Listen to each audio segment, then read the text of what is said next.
Welcome back to Yakuza 0 Explained Horribly. Previously we were framed for murder and now we are trying to prove our innocence by entering the shark's den. While I was editing the first video, I've been grinding money to get new abilities such as Charged Punch so I can be ready to enter the shark's den. Now without further ado, let's enter the building. Seems like they were expecting us. The loan shark's men tell us that their boss don't want to talk to us, so we decide that we can convince their boss to talk to us by beating their men half to death.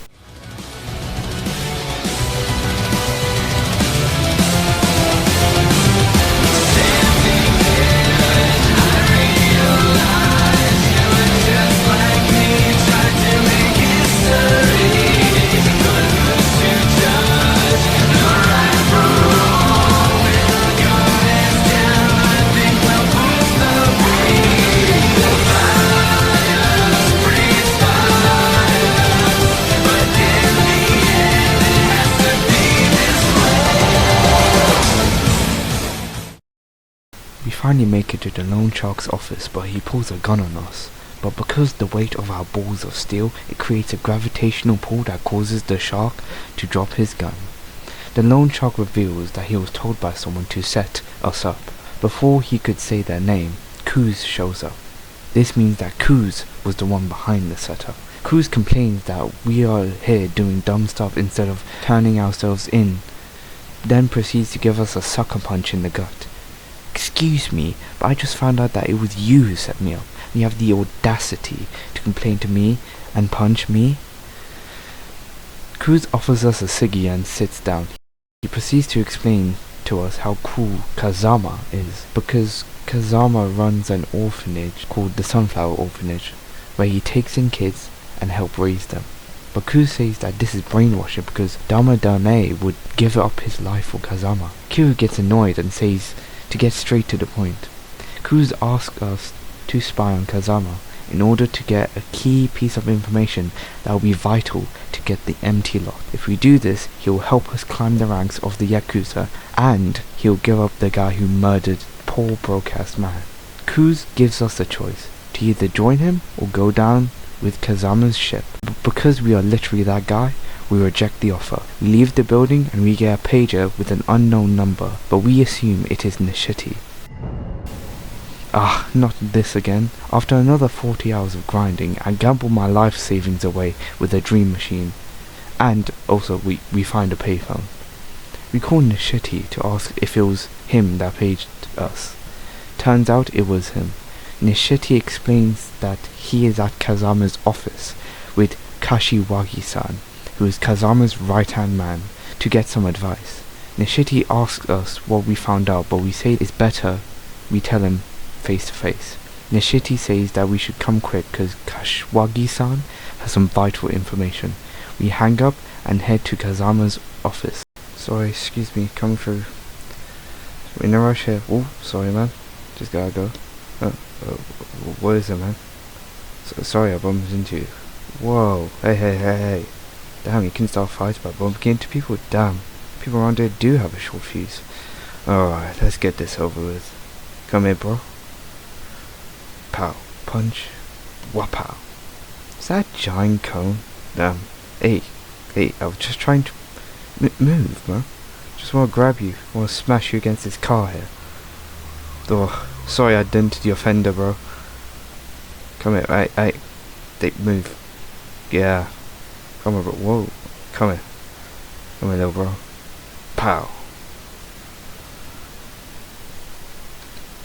Now will you excuse me? I got some places to be.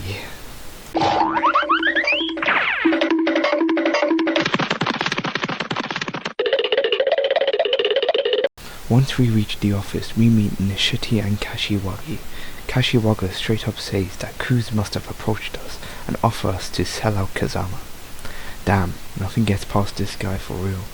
10 years in, the joint guy is confused, so Kashiwagi explains that Kiryu was clearly framed. Nishiti's relieved because he actually thought his brother killed a guy. Kiryu is obviously offended by this because he never canonically killed anyone. Kashiwagi tells us to say everything that Kuz said to the letter. After explaining that the three lieutenants are going after Kazama's place, while he is out of the picture in prison.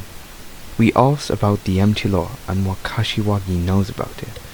He proceeds to explain that there's a big redevelopment project in the works involving a chunk of Kamurocho, the area that we are currently in.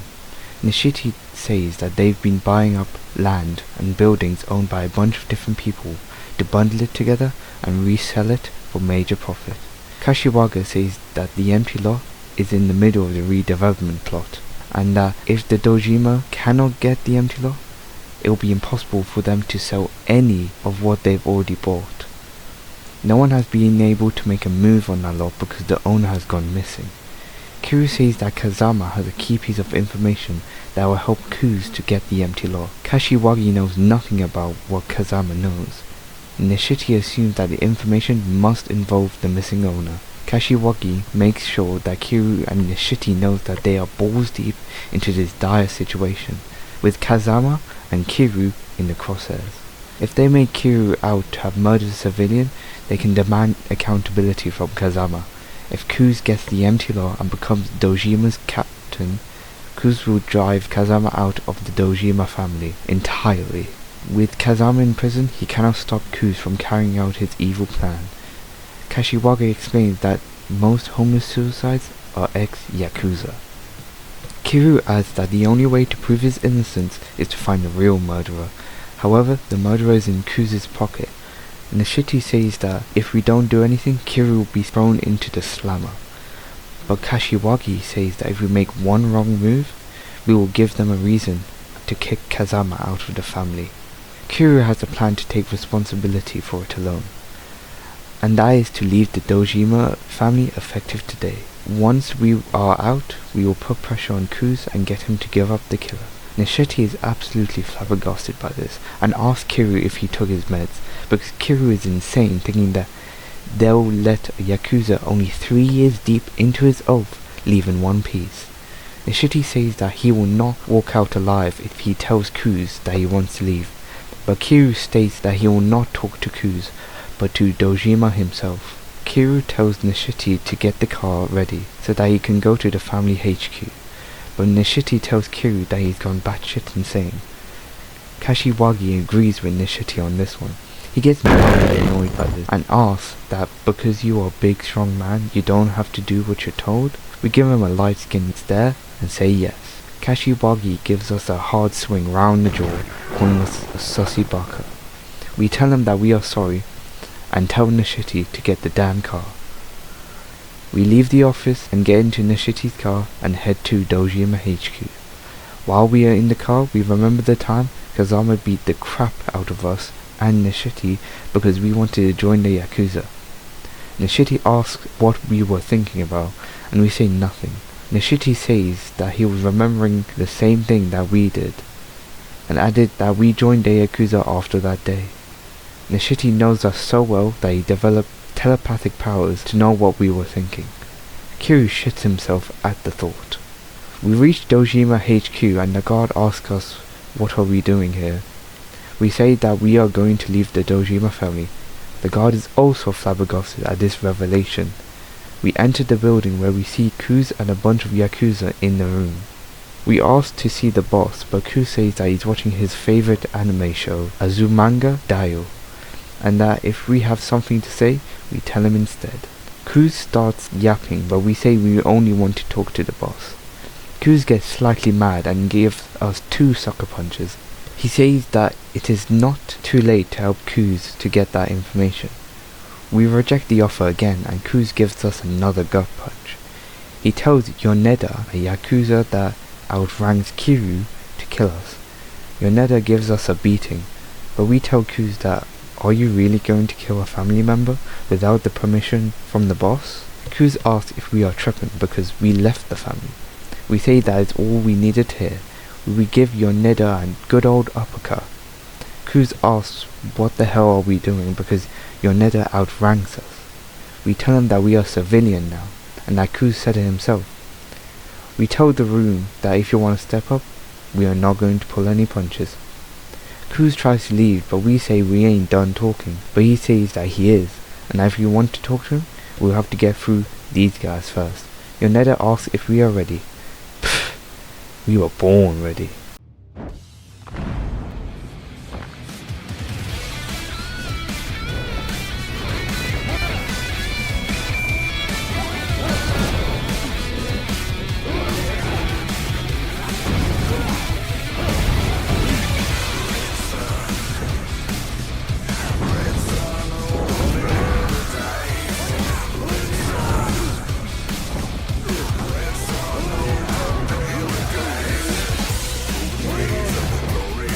Hey, yo, what?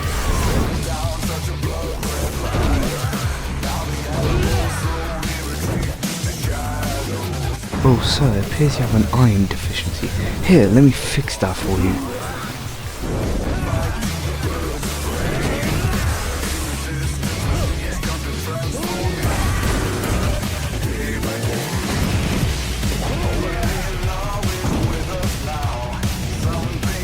Jesus, this guy does not give up so easily. Bonk. Stay down.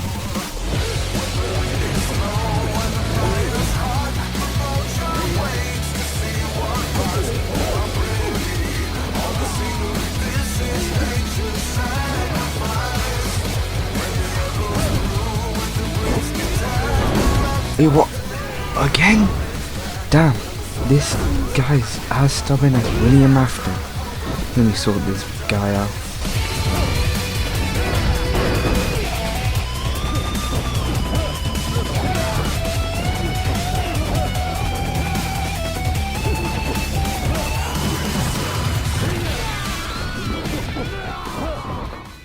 The door's blocked. Oh wait, there's a perfectly convenient window right there. Hold on, let me just jump real quick. Whoosh. Sorry to interrupt your group pissing session. If you don't mind moving aside, gentlemen. Oh, no? Good. I prefer it this way.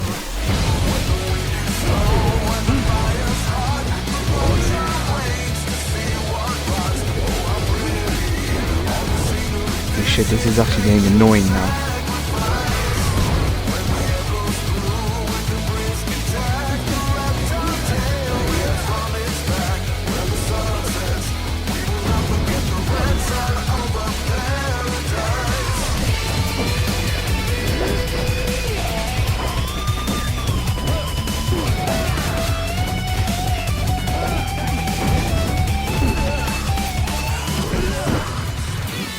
You look thirsty, sir. Here, have a drink. Oh, looks like my hand slipped. Oops, my hand slipped again. Whoa, sorry, my leg slipped.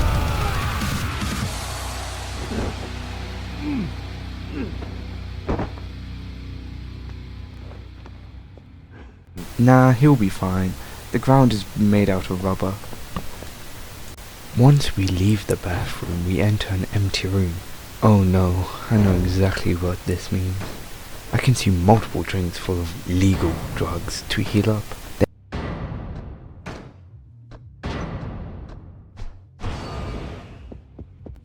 Then we enter the next room. We find Kuz sitting in the middle of the room and tells us, not bad. Not bad at all. We tell him to give up the murderer before we break his jaw. Kuz stands up and takes off his shirt, showing us his back tattoo. He tells us that he's going to hand our ass to us. We put our fists up, ready to fight.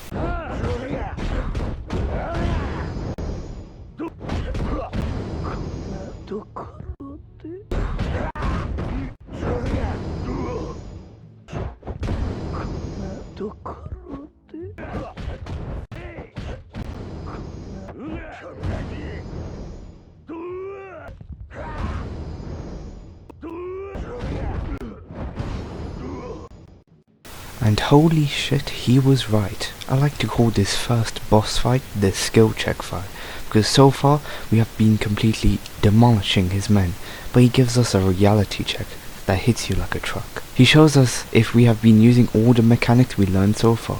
You can't beat him by using brute force, as he will counter you and stun lock you with his devastating combo. The quick step is necessary if you want to beat this boss, as this will help you move around your opponent and catch them off guard, allowing you to get some decent hits in. Your next biggest friends is the block from Brawler and the weave from Rush, which, if timed right, can negate damage and get you out of his devastating combos. Don't forget to lock onto your opponent so you can stay close to them and hit your punches and dodges correctly. Once you get him down to half health, there's a QTE cutscene that, if completed correctly, will deal massive damage to him. However, he will enter his second phase, which will make him even tougher and stronger. All of the fights has discovered a new heat move. This can be triggered if your health bar is blinking red while using Brawler fight style and the opponent is on the ground. If you hit all the QTEs, it allows you to perform a devastating flurry of punches. This heat move acts like, I've had enough of your BS move, because now we are the ones giving him the reality check. Now let me show you the full clip of the boss fight.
Once we beat his sorry ass, the other two unimportant lieutenants show up.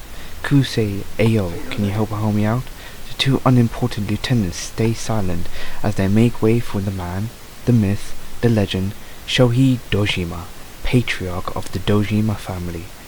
Wait, hold up. You made me suffer by defeating me over and over again. Then you have the nerve to ask for help? Alright, that's it, I'ma sort you out.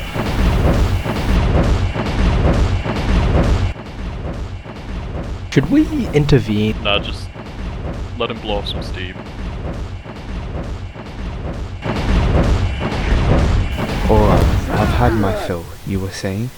Dojima says, bro, wasn't this a 1v1? He says that he won't let his lieutenants make a fool of themselves. He turns to us and says that he heard we wasted a guy on a collection run and calls us a moron. We deny the allegations yet again. We say we understand that he brought unwanted attention, so we ask to be expelled from the family. Ku says that he's going to kill us. Okay, Buster, you crossed the line again. Come here, you.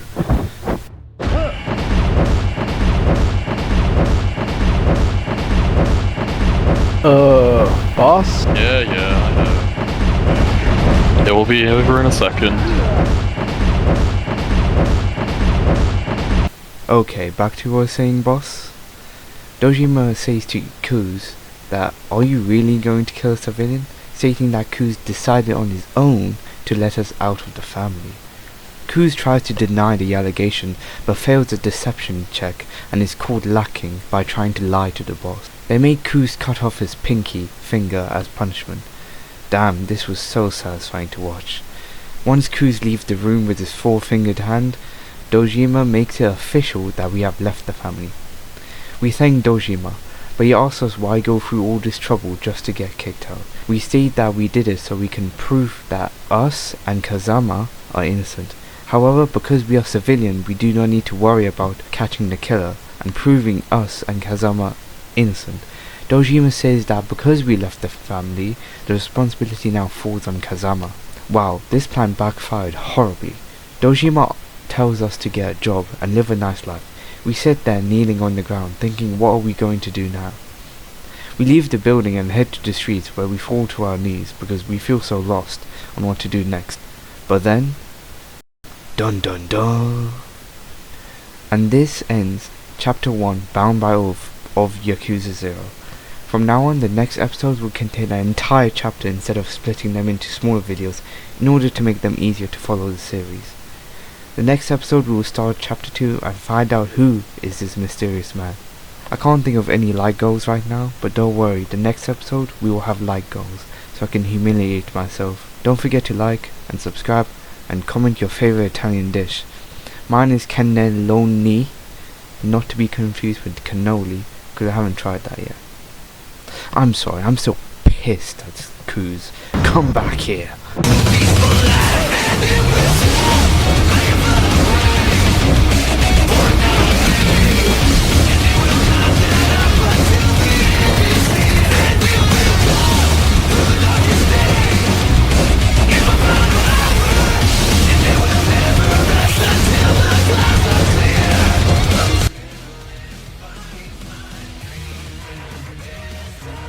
What is that noise? Kiryu broke back in. The punch Kuza, yeah, I figured.